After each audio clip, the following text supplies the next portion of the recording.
মহাভারত মহাকাব্য ভারতীয় সাহিত্যের এক শ্রেষ্ঠ সম্ভার। মহাভারত মহাকাব্যে আমরা বিভিন্ন চরিত্রের সমাবেশ দেখেছি।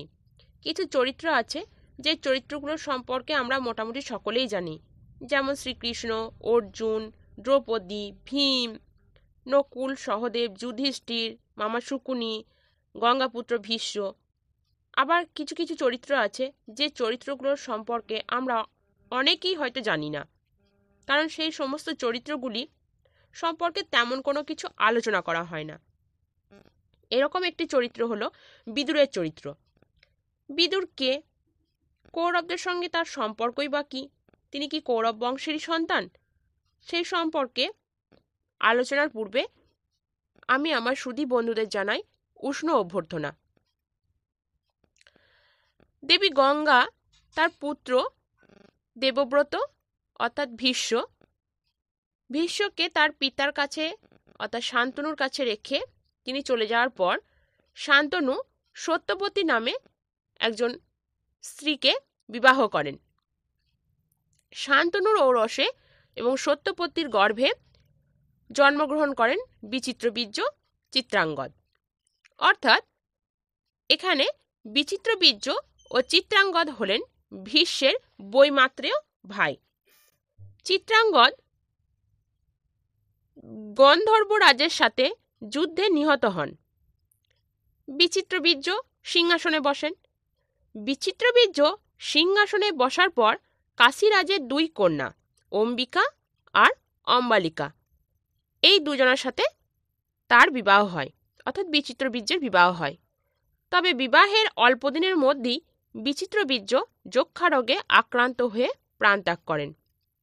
এই অবস্থায় বংশ লোপ হয়ে যাবে, এই ভাবনায় ব্যাকুল হয়ে সত্যবতী ভীষ্মকে আদেশ দেন তার বধূদের গর্ভে পুত্র সন্তান উৎপাদনের জন্য। কিন্তু ভীষ্মদেব তা অস্বীকার করেন, কারণ তিনি পূর্বেই প্রতিজ্ঞা করেছিলেন যে তিনি আজীবন অবিবাহিত থাকবেন।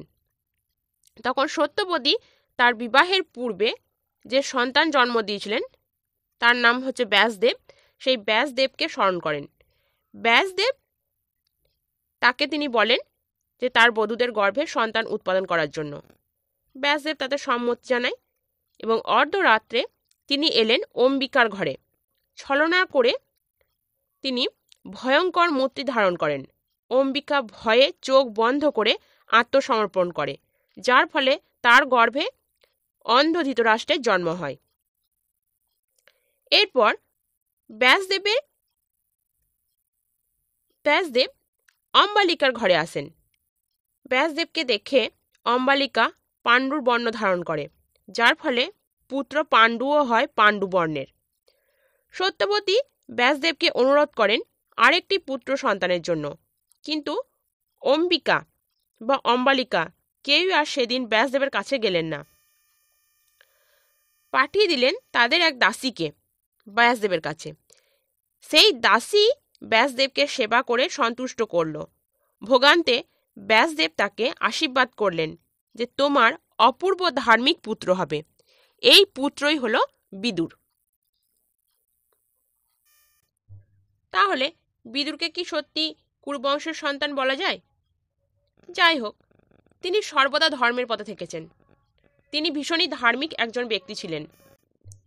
ধৃতরাষ্ট্র এবং গান্ধারী বিদুরের কথা মতো যদি চলতেন বা কার্য করতেন, তাহলে হয়তো ধৃতরাষ্ট্রকে বা গান্ধারীকে শতপুত্র হারানোর শোক পেতে হতো না। তবে যাই হোক, ধার্মিকতা, সততাই ছিল বিদুরের চরিত্রের একমাত্র শক্তি, যা তাকে মুক্তির পথ দেখিয়েছে। তিনি আলোর পথে পাড়ি দিয়েছেন।